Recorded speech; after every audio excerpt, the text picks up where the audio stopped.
22, kita akan baca bersama-sama dari ayat 1 sampai ayat 8 saja, tapi khotbahnya adalah satu pasal, saudara ya. Nah, kenapa saya memilih khotbah Abraham dan Ishak, sedangkan ini hari Jumat Agung, saudara akan tahu jawabannya di akhir khotbah ya. Kita baca bersama-sama dalam hitungan 3. 1, 2, 3. Setelah semuanya itu, Allah mencoba Abraham. Ia berfirman kepadanya, Abraham, lalu sahutnya, ya Tuhan. Firman-Nya, ambillah anakmu yang tunggal itu, yang engkau kasihi, yakni Ishak. Pergilah ke tanah Moria dan persembahkanlah dia di sana sebagai korban bakaran pada salah satu gunung yang akan kukatakan kepadamu.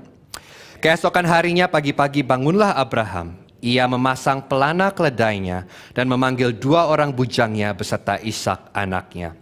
Ia membelah juga kayu untuk korban bakaran itu. Lalu berangkatlah ia dan pergi ke tempat yang dikatakan Allah kepadanya.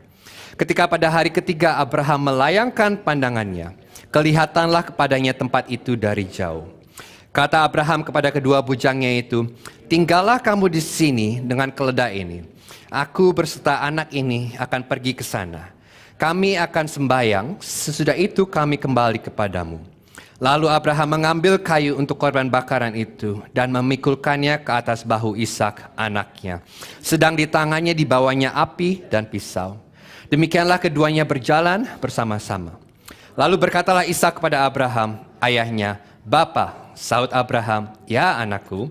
Bertanyalah ia, di sini sudah ada api dan kayu, tetapi di manakah anak domba untuk korban bakaran itu? Sahut Abraham, Allah yang akan menyediakan anak domba untuk korban bakaran baginya anakku. Demikianlah keduanya berjalan bersama-sama. Kita berdoa.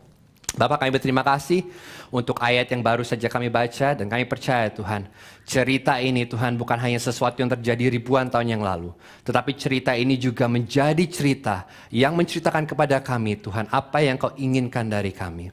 Sehingga hari ini Tuhan, saat kami merayakan kematian-Mu Tuhan, ingatkan kami Tuhan akan apa yang sudah Kau lakukan bagi kami. Sehingga kami juga bisa meresponi kematian-Mu dengan cara yang baik dan benar. Karena itu kami minta Roh Kudus berbicara kepada kami. Karena hamba-Mu tidak dapat melakukan apa-apa yang dapat mengubah kehidupan siapapun. Tetapi sewaktu kami mendengar Engkau berfirman, perkataan-Mu yang menciptakan segala sesuatu dari ketidakadaan, hari ini sanggup memberikan kehidupan di tengah kematian. Dan itu harapan kami Tuhan. Kami mau mendengarkan suara-Mu. Dan kami mau pulang membawa firman-Mu Tuhan. Itu yang mengubah hidup kami. Berbicara Roh Kudus, hanya Engkau yang bisa merubah pengetahuan menjadi pewahyuan. Speak to us and we're ready to listen. Di dalam satu nama kami berdoa. Nama Tuhan Yesus Kristus. Amin. Boleh duduk?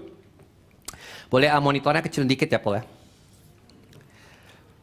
Oke, saya akan memulai dengan sebuah percakapan yang menarik antara saya dan mantan pacar saya. Oke, bukan ya, bukan mantan pacar saya yang terkenal. Ini mantan pacar yang lain ya. Nah, saudara langsung berpikir, kira-kira berapa mantan yang masih punya saudara ya? Jawabannya, tidak penting untuk khotbah dan keselamatan. Oke, kita lanjut. Nah, tapi percakapan saya dengan dia penting. Saat itu kami masih berpacaran ya saudara ya. Dan saya nggak tahu ya, ini apakah ini hanya benar tentang dia atau benar tentang semua wanita pada umumnya. Tapi dia suka bertanya sebuah pertanyaan yang menurut saya konyol yang akhirnya menyebabkan ribut besar. Ada pria yang mengerti maksud saya ya.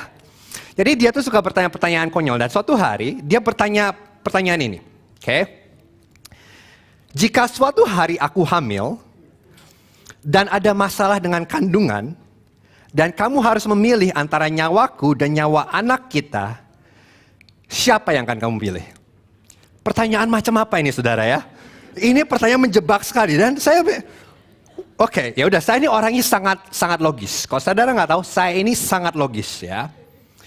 Jadi jawaban saya seperti ini. Aku yakin bahwa kamu sebagai mama ingin aku menyelamatkan nyawa anak kita. Dan karena aku mengasihimu dan aku menghormati kamu, maka aku akan memilih menyelamatkan nyawa anak kita dan membiarkan kamu mati. Dan dia marah besar, saudara.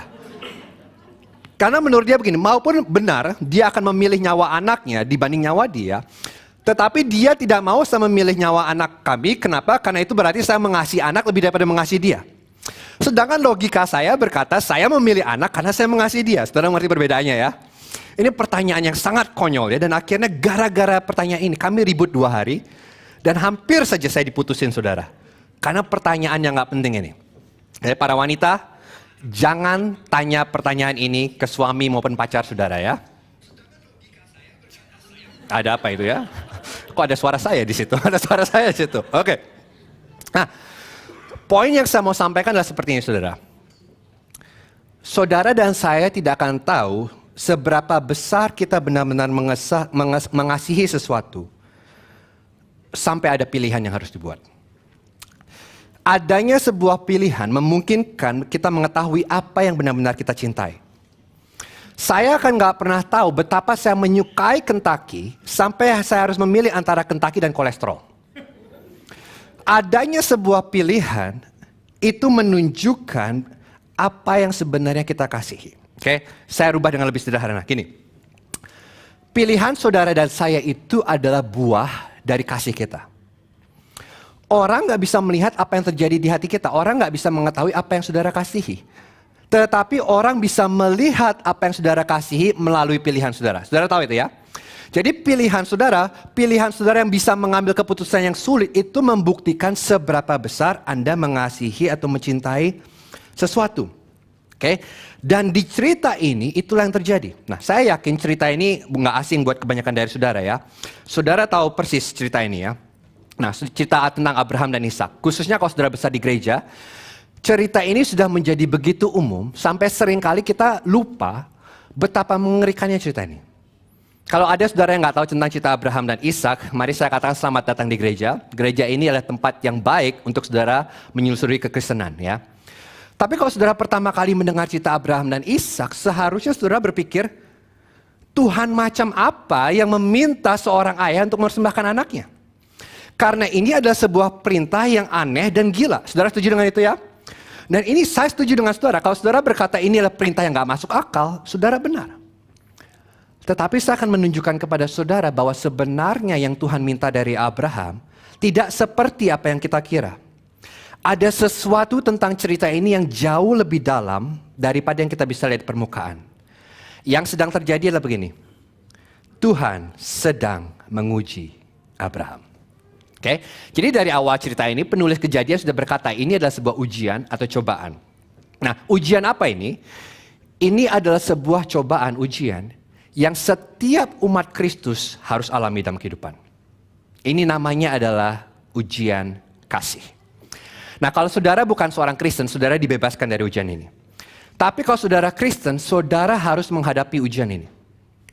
Suatu hari, seorang pengacara datang dan bertanya kepada Yesus, Yesus, hukum manakah yang paling terutama dari semua hukum? Saudara tahu ceritanya? Ingat ya. Dan di Markus 12, Yesus menjawab. Markus 12 ayat 29-30, jawab Yesus. Hukum yang terutama ialah, dengarlah hai orang Israel, Tuhan Allah kita, Tuhan itu Esa. Kasihilah Tuhan Allahmu dengan segenap hatimu dan dengan segenap jiwamu dan dengan segenap akal budimu dan dengan segenap kekuatanmu. Jadi Yesus berkata begini bahwa kalau kita mau mengikuti Yesus, Yesus tidak puas hanya kita untuk mengikuti dia. Tetapi yang Yesus minta adalah untuk kita mengasihi dia dengan segala keberadaan kita.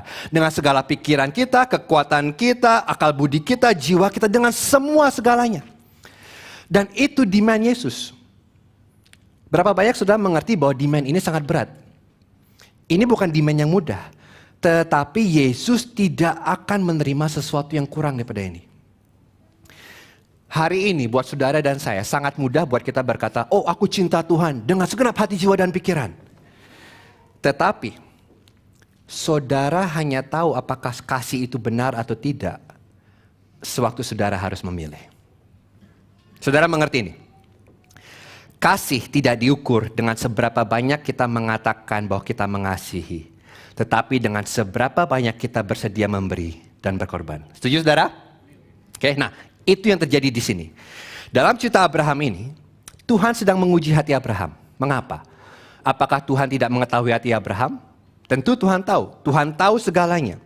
Tetapi yang Tuhan inginkan adalah begini.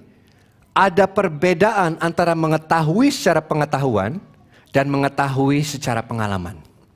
Dan yang Tuhan inginkan adalah bukan hanya supaya Abraham tahu dia mengasihi Tuhan, tetapi supaya Abraham juga bisa mengalami kasihnya kepada Tuhan. Dan itu yang Tuhan sedang cari. Tuhan ingin Abraham mengalami bahwa Tuhan ada satu-satunya sosok yang dapat memuaskan Abraham. Dan untuk Abraham bersandar kepada hal lain selain Tuhan, itu akan menghancurkan dia. Jadi ya, cerita ini tentang ketaatan Abraham, itu tidak salah. Tetapi di balik cerita ini ada sebuah cerita bagaimana Tuhan ingin memenuhi kebutuhan kita yang terdalam. Oke? Saya bagi cerita ini menjadi 4 bagian ya. Ujian, perjalanan, korban, dan penyediaan. Kita lihat yang pertama, ujian. Lihat 1 dan 2. Setelah semuanya itu Allah mencoba Abraham. Ia berfirman kepadanya, Abraham. Lalu sahutnya, ya Tuhan, firman-Nya, ambillah anakmu yang tunggal itu yang engkau kasihi, yakni Ishak. Pergilah ke tanah Moria dan persembahkanlah dia di sana sebagai korban bakaran pada salah satu gunung yang akan kukatakan kepadamu. Jadi dari awal kita sudah tahu bahwa ini adalah sebuah ujian, saudara ya. Nah, apa itu ujian? Ujian itu adalah sesuatu yang menunjukkan dan menumbuhkan kita. Jadi sewaktu saudara sedang mengalami ujian itu menunjukkan kepada saudara di mana saudara berada pada area tertentu. Dan kemudian ujian itu menantang saudara untuk bertumbuh di area tersebut. Jadi, itu berarti waktu kita sedang diuji, ada area kehidupan kita yang sedang ditarik sampai limitnya, saudara ya. Nah, saya beri contoh. Orang tua, coba pikirkan saat anak Anda menguji kesabaran Anda. Mungkin terjadi beberapa jam yang lalu dalam perjalanan ke gereja ya. Anak Anda menguji kesabaran Anda. Apa yang terjadi? Oke, pertama-tama ini yang terjadi. Sewaktu anak Anda menguji kesabaran saudara, yang pertama terjadi adalah Anda berpikir, aku harus sabar. Setuju ya? Jadi sewaktu ujian itu terjadi, Anda berpikir, tunggu, oke, aku sabar dan aku memiliki apa yang dibutuhkan untuk sabar terhadap anakku. Itu yang pertama. Jadi saudara punya kesadaran, saudara ini sabar sampai titik tertentu. Tetapi ujian gak berhenti di situ. Yang kedua terjadi di ujian adalah, waktu anak Anda menguji kesabaran Anda, mereka juga buat Anda menyadari bahwa Anda bisa sabar sampai level tertentu dan saudara bisa lulus ujian dan menjadi tambah sabar kalau Anda berhasil menghadapi anak Anda. Permasalahannya, anak Anda jago membuat Anda gagal. Setuju ya saudara ya? Jadi saudara waktu diuji, saudara tahu, jadi ujian itu menunjukkan kepada saudara di mana level kesabaran saudara dan pada saat bersamaan menarik saudara untuk bertumbuh dalam kesabaran. Oke. Dan ada 2 cara orang memberikan ujian. Yang pertama, orang memberikan ujian dengan tujuan untuk menggagalkan saudara. Untuk membuat saudara tahu saudara gak memiliki apa yang dibutuhkan. Dan membuat saudara merasa buruk tentang diri saudara. Dan anak Anda ahli dalam hal ini. Mereka lahir untuk itu. Tetapi ada cara kedua dari mana orang bisa memberikan ujian. Yaitu begini. Seorang guru bisa memberikan ujian yang sangat sukar. Tetapi pada saat bersamaan, guru itu bisa mempersiapkan muridnya untuk menghadapi ujian itu. Sehingga sewaktu sang murid diuji, sang murid bisa bertumbuh di area tersebut. Bukan berarti ujian itu gampang, saudara ya. Ujian yang baik, sukar, namun efektif. Dan cara Tuhan menguji Abraham bukan yang pertama seperti anak saudara. Cara Tuhan menguji Abraham adalah cara yang kedua. Jadi dikatakan dengan jelas di sini bahwa siapa yang menguji Abraham? Tuhan. Jadi Tuhan yang setia yang memenuhi semua janjinya kepada Abraham adalah Tuhan yang sama di Kejadian 22 yang menguji Abraham. Tetapi perbedaannya begini. Sebelum Kejadian 22, kehidupan Abraham itu ditandai dengan iman. Jadi setiap kali Tuhan berkata, Abraham, aku ingin kamu pergi, Abraham turut, Abraham percaya kepada Tuhan dan Abraham pergi. Dan Tuhan selalu menepati janjinya. Sehingga waktu Tuhan berkata, Abraham keturunanmu akan seperti bintang-bintang di langit. Kemudian Abraham percaya dan Tuhan berkata, Tuhan menilai itu sebagai kebenaran. Jadi hidup Abraham itu ditandai dengan iman. Dia percaya, dia percaya, dia percaya. Tapi di Kejadian 22 beda saudara. Kenapa? Karena saat ini Abraham tidak perlu lagi percaya kepada Tuhan. Saudara tahu kenapa? Karena dia sudah memegang benih janji Tuhan di tangannya. Karena dia sudah menunggu 25 tahun dan Tuhan mengenapi firman-Nya dan Ishak sudah ada di tangannya. Jadi di Kejadian 22 ini Abraham sudah memiliki apa yang dia butuhkan. Dia sudah memiliki janji Tuhan di tangannya. Ketika tampaknya tidak mungkin bagi Sarah untuk melahirkan Ishak, di usia 90 tahun Sarah menghasilkan Ishak. Dan karena itu saat ini Tuhan sendiri berkata begini apa? Tuhan berkata kepada Abraham, Abraham, ambillah anakmu yang tunggal itu, yang engkau kasihi, yaitu Ishak. Penulis Kejadian sedang berkata kepada kita sesuatu. Kenapa dia mengulang kata yang kau kasihi? Karena saat ini bagi Abraham, Ishak adalah segalanya. Ya saudara mikir, dia sudah menunggu 25 tahun untuk kedatangan Ishak, kelahiran Ishak. Dan dia sudah mengorbankan begitu banyak dalam perjalanan. Maka dari itu masuk akal buat Abraham untuk berkata, Ishak adalah hartaku, Ishak adalah milikku. Ishak adalah janji Tuhan bagi Abraham. Dan sekarang di Kejadian 22, tiba-tiba Tuhan berkata apa? Abraham, aku ingin kamu mempersembahkan Ishak sebagai korban bakaran. Ini perintah yang tidak masuk akal. Sebelum kejadian ini, setiap kali Allah meminta Abraham untuk berkorban, perintah itu selalu diiringi dengan janji berkat. Saya beri contoh, Kejadian 12. Abraham, aku ingin kamu meninggalkan keluargamu dan ikuti aku. Itu perintah. Tapi kemudian Tuhan lanjut, dan aku akan membuat namamu besar dan memberkati seluruh keluarga di bumi melalui engkau. Ada janji, berkat. Jadi ada apa saudara? Ada perintah dan ada janji. Itu yang selalu terjadi. Di setiap kali Abraham diberikan perintah, selalu ada janji.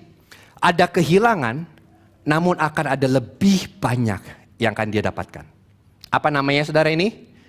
Good investment. Ini investasi yang baik. Abraham harus berkorban, tapi Abraham akan mendapatkan lebih banyak. Tetapi yang kali ini berbeda.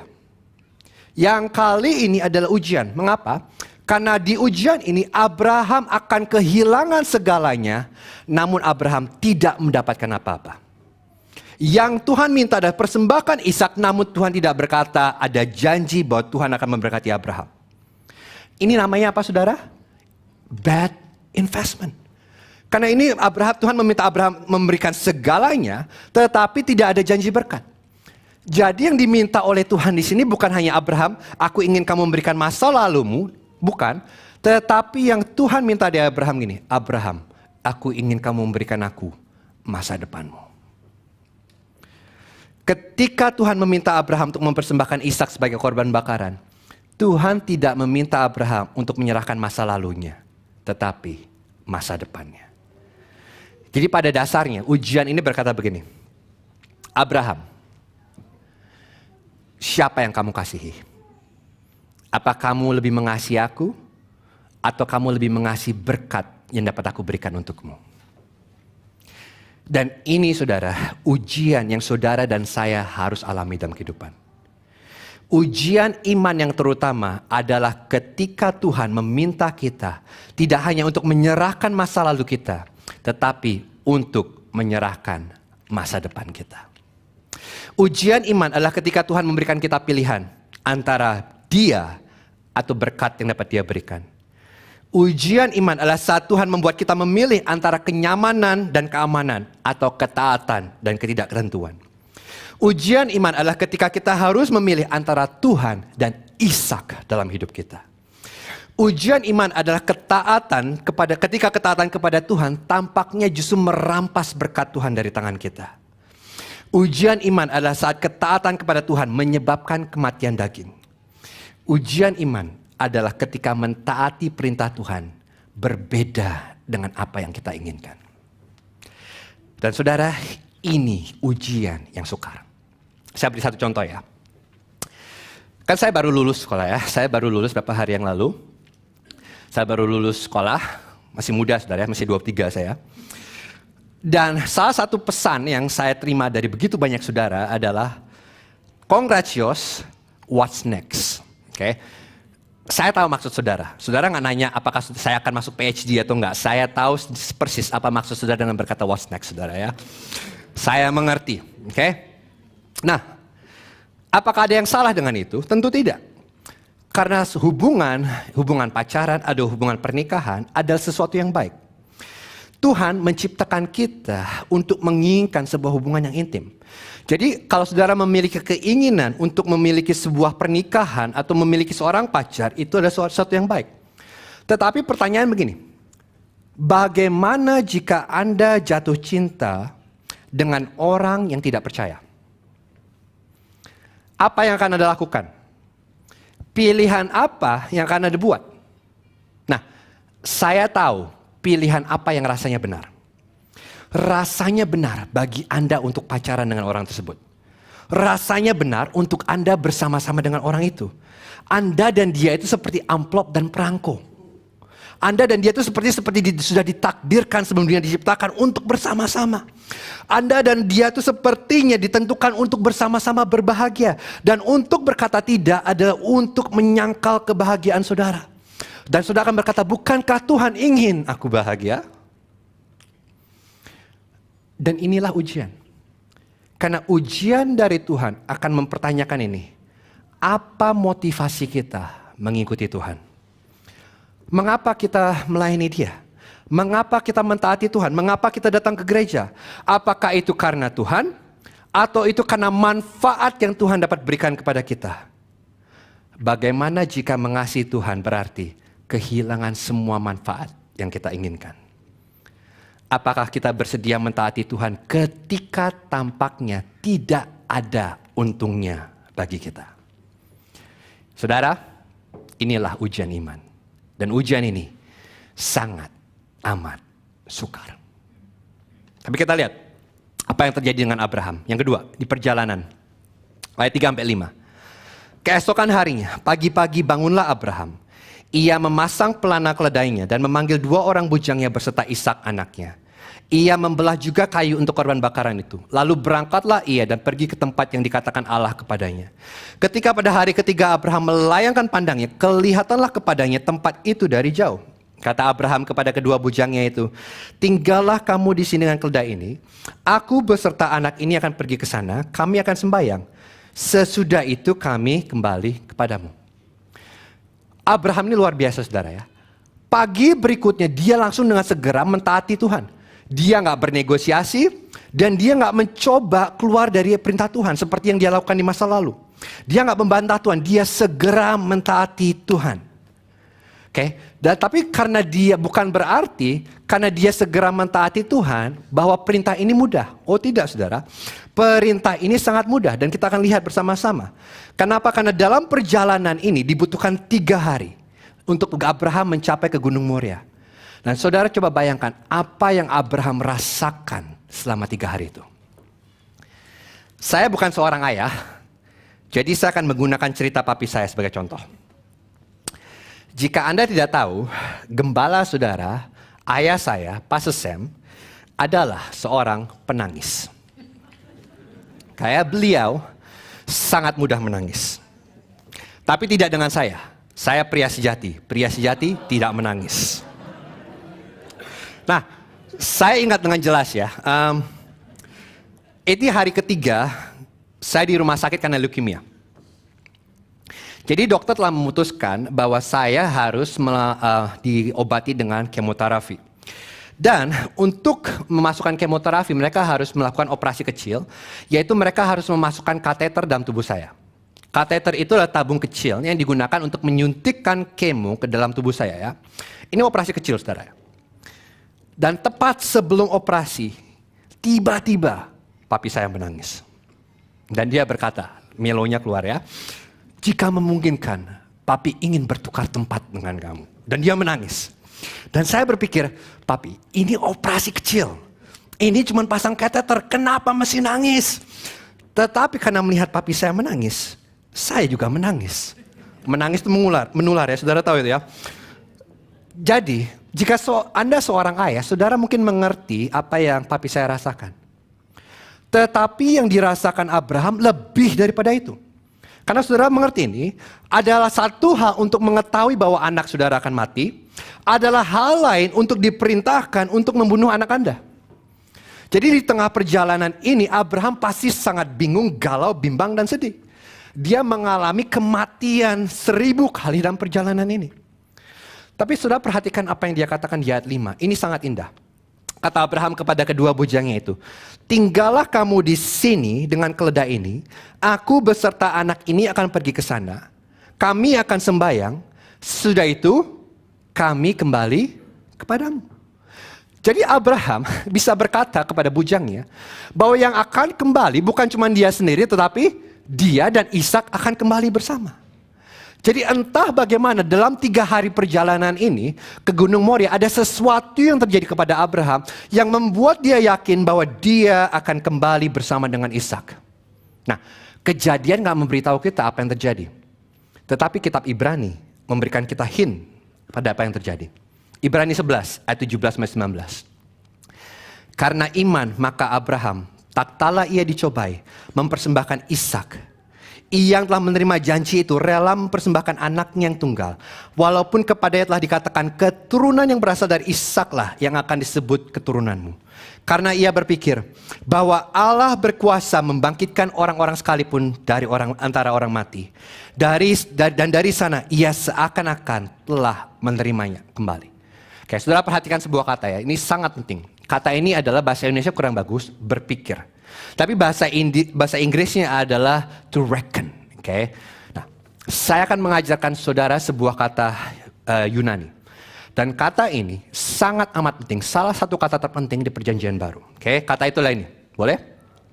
Logisomai. Okay? Coba katakan bersama-sama dalam hitungan 3 ya. Logisomai. 1, 2, 3. Logisomai. Bukan siomay lagi saudara ya. Mirip tapi beda. Logisomai. Nah, apa itu logisomai? Kata ini sangat menarik. Karena kata ini berarti begini, untuk melakukan sebuah pertimbangan atau pemikiran. Jadi kata aslinya di sini ini ada sebuah kata bahasa akuntansi yang digunakan untuk mengakui sesuatu sebagai benar. Tetapi ini bukan berarti angan-angan. Ini bukan berarti bahwa sesuatu yang salah kita anggap benar. Oh bukan. Tetapi mempertimbangkan. Jadi arti kata logisoma ini menuntut kita untuk mempertimbangkan dan berpikir. Oke. Nah, saya jelaskan. Kembali ke cerita Abraham. Apa yang terjadi? Jadi begini. Di perjalanan ini, Abraham dihadapi dengan dilema. Apa dilemanya? Dilema begini. Antara mempercayai janji Tuhan dan mentaati firman Tuhan. Ada konflik yang sepertinya tidak bisa diharmonisasikan di antara keduanya. Kenapa? Karena di satu sisi, jika Tuhan setia mengenapi janjinya, maka Ishak harus hidup. Kenapa? Karena semua janji Tuhan untuk masa depan Abraham bergantung pada Ishak. Tuhan sendiri yang berkata bahwa Ishak adalah janji Tuhan. Karena itu Ishak harus hidup. Ini janji Tuhan. Ini yang pertama. Tetapi di sisi lain, jika Abraham harus taat kepada Tuhan, maka apa yang terjadi? Ishak harus mati. Dia harus membunuh Ishak dan ini berarti berakhir selesai semua janji Tuhan tidak akan dikenapi. Jadi ada dilema antara janji Tuhan dan perintah Tuhan. Saudara bisa merasakan ketegangannya? Dan di tengah itu apa yang Abraham lakukan? Logisomai. Dia berpikir, oke? Saya akan jelaskan apa yang terjadi di pikiran Abraham. Seperti ini. Dia akan mempertimbangkan begini. Oke. Abraham, dia berbicara pada dirinya sendiri. Aku tahu apa yang Tuhan perintahkan. Aku tahu dia berkata aku harus mengorbankan Ishak. Tetapi aku juga tahu siapa Tuhan. Tuhan bukanlah pembohong. Untuk selama bertahun-tahun Tuhan selalu setia menggenapi semua perkataan dan janjinya. Bahkan ketika aku mengecewakan Tuhan dan ketika aku gagal, Tuhan tetap setia. Sewaktu aku kira Sarah tidak akan bisa melahirkan anak dan aku kemudian tidur dengan Hagar dan melahirkan Ismail, Tuhan berkata bukan Ismail, tapi aku akan memberikan kamu anak melalui Sarah. Dan sewaktu aku umur 100 dan Sarah berumur 90, seperti waktu tubuh kami seperti sudah mati, Tuhan mengenapi janjinya. Ishak lahir sewaktu sepertinya tidak mungkin bagi Ishak untuk lahir. Allah tidak pernah berbohong, Dia selalu mengenapi semua janjinya. Tapi mengapa saat ini Tuhan memintakan aku untuk membunuh Ishak? Bukankah ini berarti Tuhan tidak mengenapi janjinya? Tidak mungkin. Apakah ada kontradiksi dalam diri Tuhan? Gak mungkin juga. Tuhan tidak pernah berbohong. Dan akhirnya, oh begini. Kalau Tuhan mampu memberikan aku Ishak, sewaktu sepertinya sudah tidak mungkin bagi Sarah untuk melahirkan, maka Tuhan yang sama juga mampu membangkitkan Ishak dari kematian. Saudara lihat apa yang terjadi? Jadi dia logisoma, dia berpikir. Jadi Abraham mungkin tidak mengerti mengapa, tetapi dia tahu siapa. Dan dia menggunakan apa yang dia ketahui tentang Tuhan untuk berpikir bahwa Tuhan itu selalu baik, Tuhan maha setia, Tuhan maha bijak, Tuhan maha kasih, dan dia selalu menepati semua janjinya. Dan itulah sebabnya Abraham menyimpulkan bahwa ketaatan kepada Tuhan, walaupun rasanya seperti kematian, itu masuk akal. Dan karena itu dia berkata apa? Kami akan kembali. Saudara, inilah iman yang benar. Iman tidak hanya mentaati Tuhan saat kita menyukainya. Iman adalah mentaati Tuhan bahkan ketika kita tidak menyukainya, karena kita tahu bahwa Dia selalu baik dan setia. Iman yang benar tidak memilih berdasarkan keinginan. Iman yang sama yang menerima janji Tuhan adalah iman yang sama yang mentaati perintah Tuhan. Iman percaya bahwa Tuhan tahu apa yang Dia perintahkan dan Dia lakukan, bahkan ketika kita tidak tahu. Dan kita tidak mentaati Tuhan karena kita memahami Tuhan, tetapi karena kita tahu siapa Tuhan. Abraham menggunakan apa yang dia ketahui tentang Tuhan untuk beralasan dengan dirinya sendiri. Dan daripada membiarkan keadaan mendikte siapa Tuhan, dia menggunakan kebenaran tentang siapa Tuhan untuk mendikte keadaannya. Saya lihat apa yang terjadi? Inilah logisomai. Dan kemudian yang ketiga, korban. Dan ini bagian yang paling kontroversi. Ayat 6-10. Lalu Abraham mengambil kayu untuk korban bakaran itu dan memikulkannya ke atas bahu Ishak anaknya. Sedang di tangannya dibawanya api dan pisau. Demikianlah keduanya berjalan bersama-sama. Lalu berkatalah Ishak kepada Abraham ayahnya, "Bapak," sahut Abraham, "Ya anakku." Bertanyalah ia, "Di sini sudah ada api dan kayu, tetapi di manakah anak domba untuk korban bakaran itu?"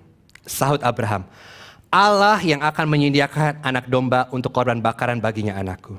Demikianlah keduanya berjalan bersama-sama.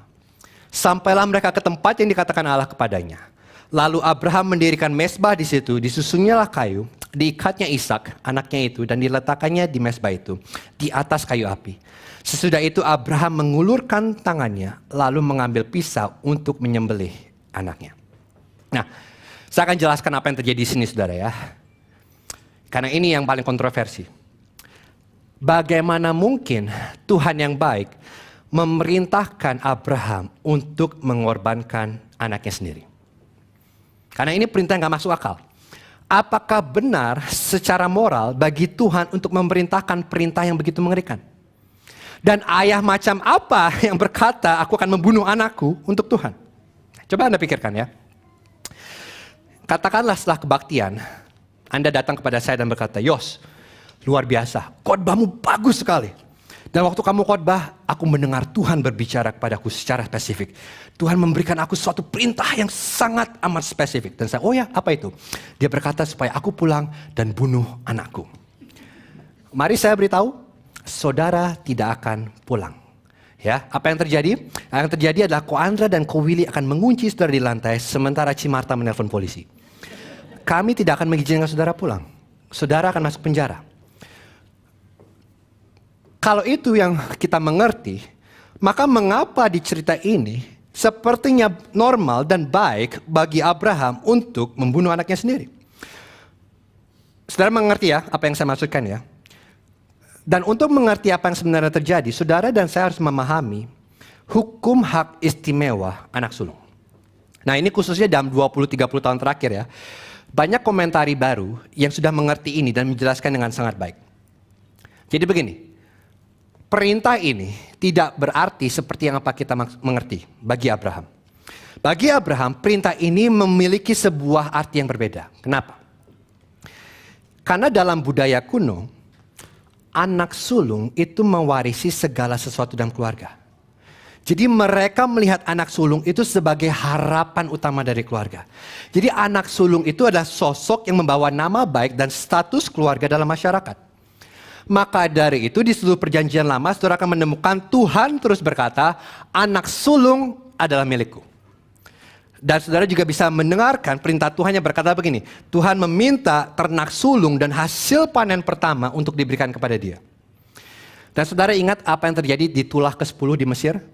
Di mana Tuhan membunuh semua anak sulung, tetapi Tuhan berkata, bagi bangsa Israel, supaya anak sulung tidak mati, harus ada domba disembelih dan darahnya harus dioleskan di pintu. Dan ini berlanjut di kehidupan bangsa Israel. Setiap kehidupan anak sulung bangsa Israel harus ditebus dengan korban dan bayaran. Mengapa? Karena ada sebuah prinsip yang Tuhan sedang ajarkan. Prinsip adalah begini. Bahwa ada sebuah hutang yang setiap keluarga miliki terhadap Tuhan. Dan hutang itu harus dibayar. Dan hutang itu adalah hutang dosa. Jadi waktu Abraham mendengar perintah Tuhan untuk mempersembahkan Ishak, Abraham mengerti persis apa yang Tuhan katakan. Kalau Abraham mendengar Tuhan berkata, Abraham, aku ingin kamu membunuh Sarah istri tuamu dan menikahi istri baru yang muda, Abraham tidak akan melakukannya. Kenapa? Karena perintah ini gak masuk akal. Dan waktu Tuhan mengatakan kepada Abraham untuk mempersembahkan Ishak, Tuhan sangat spesifik. Tuhan gak berkata kepada Abraham, Abraham aku ingin kamu masuk ke tenda Ishak, gorok lehernya. Oh enggak. Abraham, persembahkan Ishak sebagai korban bakaran di Gunung Moria. Sangat spesifik. Jadi sewaktu Abraham mendengar ini, Abraham mengerti bahwa dia berhutang dosa kepada Tuhan. Dan dosa harus dibayar. Abraham tahu persis apa artinya sewaktu Tuhan meminta dia untuk mempersembahkan Ishak. Tuhan adalah adil dan ada hutang yang harus dibayar kepada dia. Jadi pergumulan Abraham dengan perintah ini bukanlah apakah Tuhan bermoral atau tidak. Pergumulan Abraham dengan perintah ini adalah begini. Bagaimana Tuhan bisa tetap setia dan adil untuk memenuhi semua janjinya. Dan pada saat bersamaan aku harus taat kepada Tuhan. Perjuangan bagi Abraham adalah bagaimana Tuhan bisa menuntut pembayaran atas dosa. Dan juga menepati janjinya. Bagaimana Tuhan bisa tetap adil dan penuh belas kasihan. Bagaimana Tuhan bisa tetap kudus dan murah hati. Atau untuk menggunakan perkataan Paulus. Bagaimana Tuhan bisa tetap benar dan membenarkan Abraham pada saat bersamaan. Ini ketegangan cerita ini. Tapi perhatikan apa yang Abraham katakan. Sangat indah. Dia punya 3 hari untuk mikir ya. Apa jawaban dari ketegangan ini? Dan ini jawaban dia. Luar biasa. Ayat 7 dan 8. Lalu berkatalah Ishak kepada Abraham ayahnya, Bapa, saud Abraham, ya anakku. Bertanyalah ia, di sini sudah ada api dan kayu. Tetapi di manakah anak domba untuk korban bakaran itu? Sahut Abraham, Allah yang akan menyediakan anak domba untuk korban bakaran baginya anakku. Demikianlah keduanya berjalan bersama-sama. Jadi saat Ishak anaknya bertanya, Papi, di mana korban bakaran untuk dosa-dosa kita? Dan Abraham menjawab gini, Tuhan sendiri yang akan menyediakannya anakku. Dan kata menyediakan di sini sebetulnya adalah kata melihat. God will see to it. Kita menggunakan idiom ini di bahasa Inggris ya. Waktu saya berkata I will see to it, apa maksudnya? Aku akan bertanggung jawab. I'll take care of it. It's my responsibility. Jadi di sini Abraham sedang berkata kepada Ishak, Ishak, saat ini kamu tidak bisa melihat korban bakarannya. Saat ini kamu tidak bisa melihat anak dombanya. Aku pun tidak bisa melihat anak dombanya. Tetapi anakku, mari aku beritahu.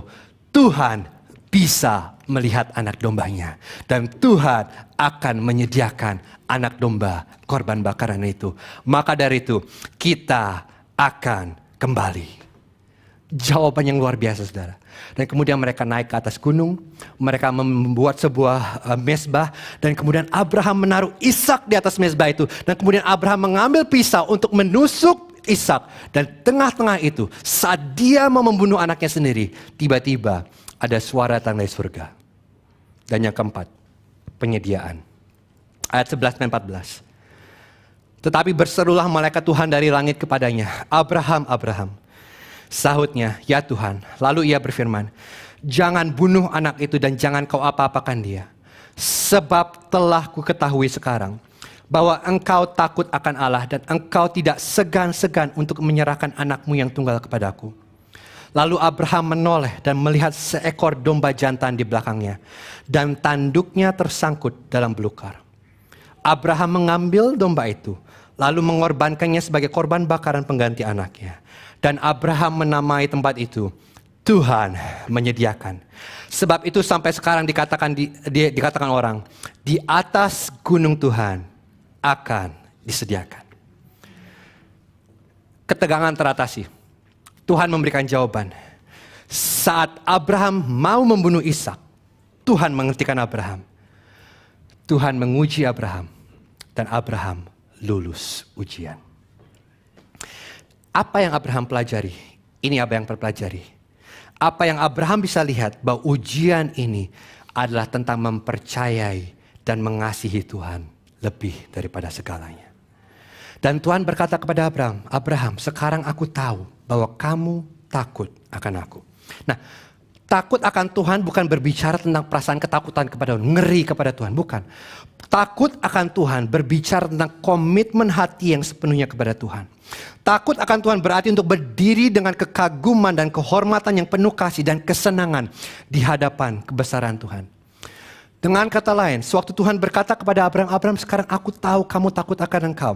Tuhan sedang berkata kepada Abraham, Abraham, sekarang aku tahu bahwa kamu mengasihi aku dan mencintai aku lebih dari apapun di dunia ini. Ini bukan berarti bahwa sebelumnya Tuhan tidak mengetahui hati Abraham.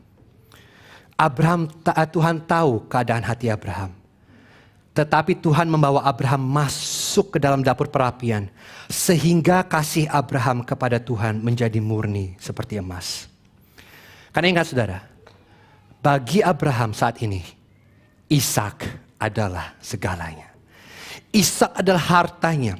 Dan Abraham begitu mencintai putranya. Dan kalau Tuhan tidak campur tangan, kalau Tuhan tidak menguji Abraham, sangatlah mungkin buat kasih Abraham untuk Ishak menjadi kasih yang melebihi kasihnya terhadap Tuhan.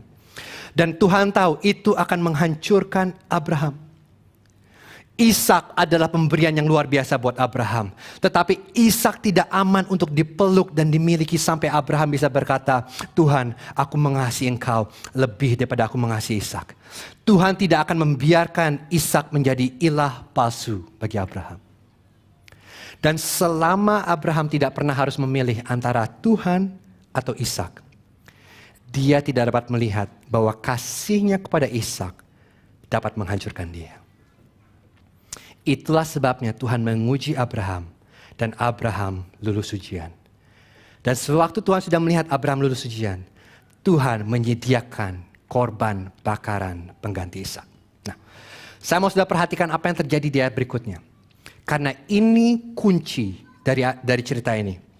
Kalau saudara nggak mengerti apa yang terjadi di ayat 14, saudara kehilangan arti cerita ini yang sesungguhnya. Ayat 14 berkata gini. Dan Abraham menamai tempat itu apa? Tuhan menyediakan. Sebab itu sampai sekarang dikatakan orang di atas gunung Tuhan akan disediakan. Nah, perhatikan. Abraham gak menamai tempat ini aku akan taat kepada Tuhan. Tapi apa? Tuhan menyediakan. Apa yang kita sebut dengan bahasa Jehovah Jireh. Nah, saudara tahu itu. Saudara, apalagi kalau saudara besar di gereja karismatik, saudara sering sekali berkata Jehovah Jireh. Tetapi arti sebenarnya di sini adalah begini. Tuhan sedang berkata Tuhan akan melihat. Jadi cerita ini berbicara tentang ketaatan Abraham. Itu tidak salah. Tetapi lebih daripada itu. Kenapa? Karena cerita ini terutama bukan tentang ketaatan Abraham. Kalau cerita ini tentang ketaatan Abraham, Abraham akan menamai tempat ini aku taat. Tetapi Abraham mengerti bahwa cerita ini bukan tentang ketaatannya. Tetapi bahwa tentang seorang Tuhan yang akan menyediakan. Jehovah Jireh. Dan sewaktu saudara menggunakan kata Jehovah Jireh, kita sering berkata gini. Jehovah Jireh, Tuhan akan menyediakan. Apa yang saudara butuhkan dalam kehidupan, apapun itu, Tuhan akan sediakan. Salah. Kenapa? Karena sewaktu Abraham berkata Jehovah Jireh, dia punya arti yang spesifik. Dia gak berkata Tuhan akan memenuhi semua kebutuhan saudara. Meskipun itu benar.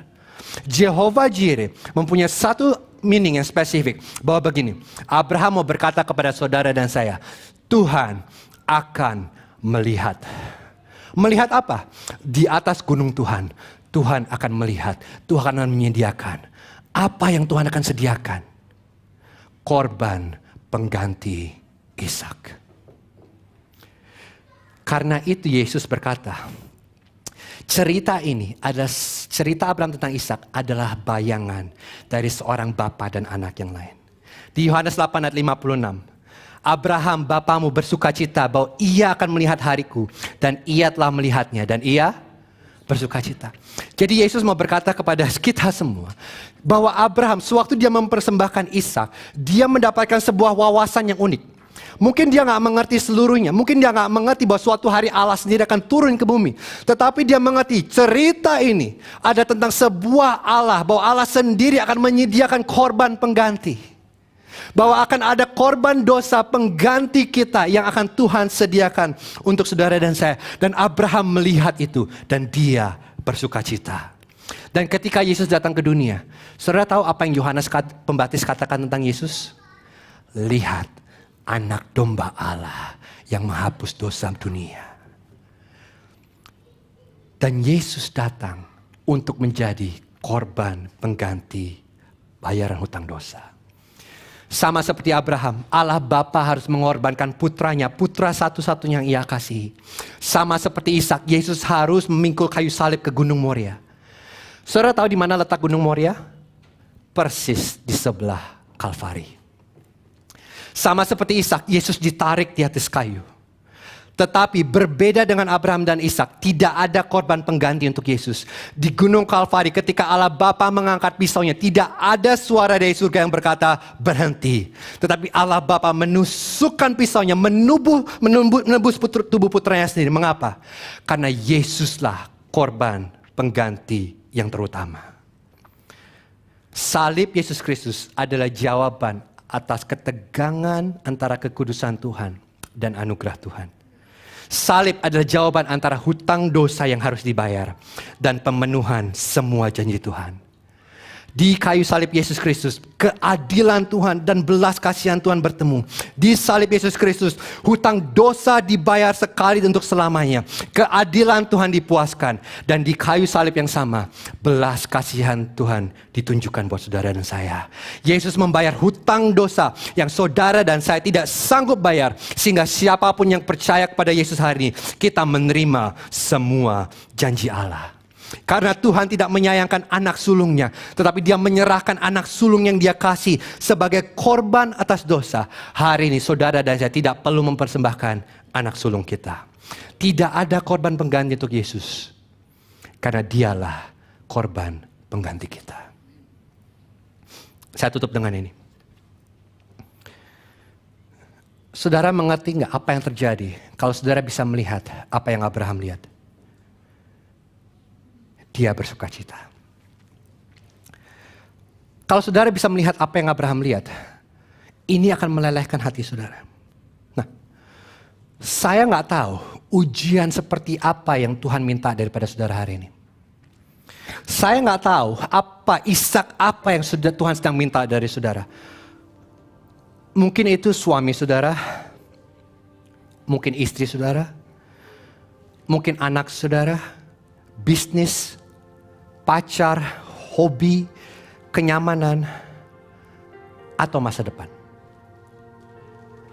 Tetapi cara saudara bisa lulus ujian bukan dengan berkata, aku harus taat, aku harus taat. Anda nggak akan berhasil. Karena cara buat saudara bisa lulus ujian hanya satu. Saudara harus mempertimbangkan Injil. Logizomai. Pikirkan Injil. Pertimbangkan salib Yesus Kristus. Paulus mengatakan seperti ini, Roma 8 ayat 32. Ia yang tidak menyayangkan anaknya sendiri, tetapi yang menyerahkannya bagi kita semua. Bagaimanakah mungkin ia tidak mengaruniakan segala sesuatu kepada kita bersama-sama dengan dia. Dan inilah inti dari cerita Abraham dan Ishak. Jika Allah Bapa tidak menyayangkan yang terbaik dari surga untuk saudara dan saya, bukankah Allah yang sama dengan murah hati akan memberikan apa yang baik untuk saudara dan saya?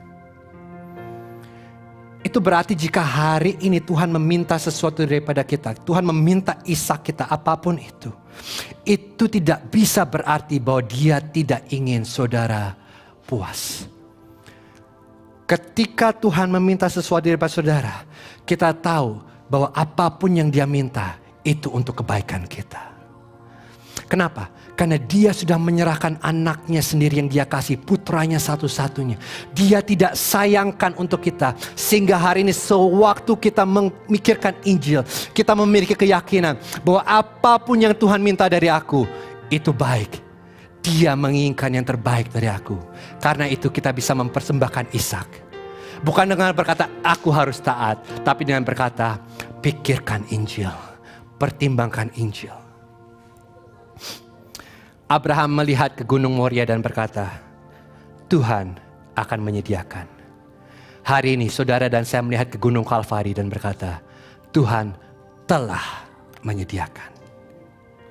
Dan karena itu kita bisa berkata kepada Tuhan, sekarang aku tahu bahwa Engkau mengasihiku, karena Engkau tidak menyayangkan putramu satu-satunya yang Engkau kasihi dari aku. Lihat kebenaran ini. Dan izinkan kebenaran ini melelehkan hati saudara. Dan bawalah Ishakmu ke mezbahnya. Mari kita berdoa. Tuhan, aku berdoa. Biarlah kabar baik Jumat Agung ini Tuhan bukan menjadi sebuah teori yang kami tahu. Tapi biarlah kabar baik Jumat Agung ini menjadi kehidupan bagi kami. Yang kami pegang. Yang kami peluk.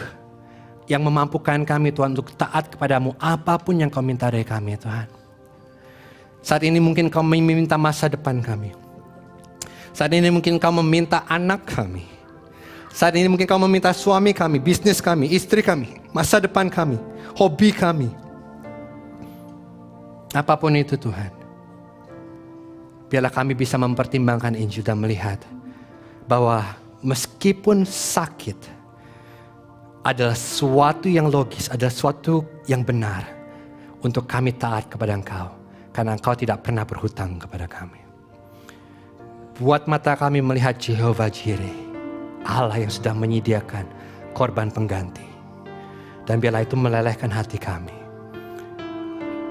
Dan membawa Ishak kami ke mezbahmu. Dan kami minta doa ini di dalam satu nama. Nama Tuhan Yesus Kristus. Amin. Mari kita bangkit berdiri dan kita nyanyikan sebuah pujian.